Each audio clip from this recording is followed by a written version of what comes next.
So this is exciting because this will be the first video in my video series about life.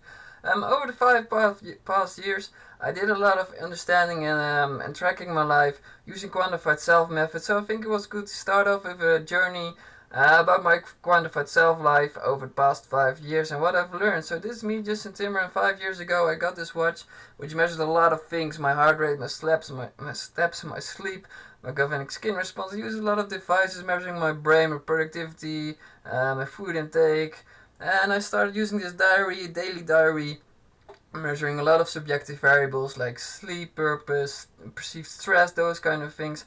And over time I really got this very big data set of a lot of variables going up and down, while I was also doing a lot of experiments like wearing only a t-shirt across the winter, meditation, psychedelics, heart rate variability training.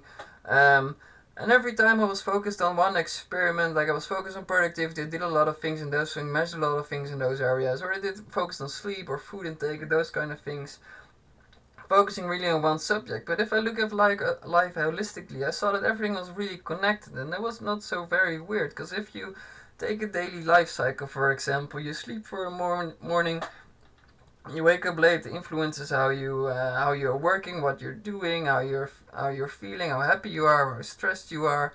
And so your happiness influences your stress, and your stress influences your sleep, and your sleep influences your physical activity, and everything was kind of connected together, giving your network kind of a structure and variability. And I think this variability and structure is very important in the way we perceive our health and the way we feel chaotic, stressed, overwhelmed, or very relaxed.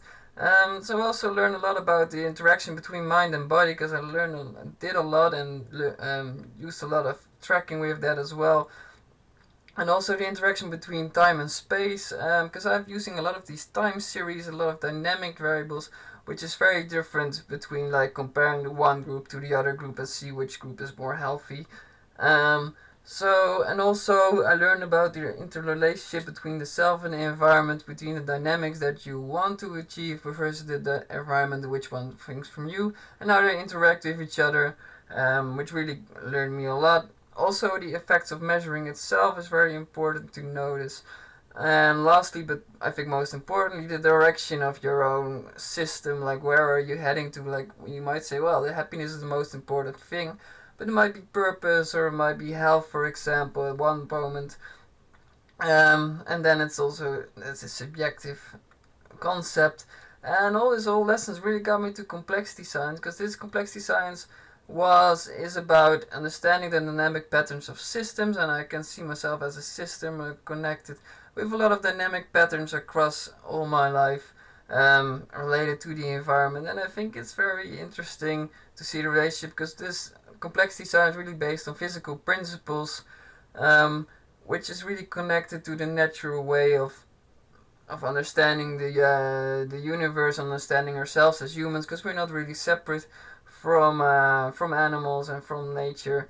So it really also got me into the systems thinking mindset to understand life from a systems perspective, and that's really what my video series will be about, relating the systems perspective with physical principles and natural patterns, understanding life through a holistic framework.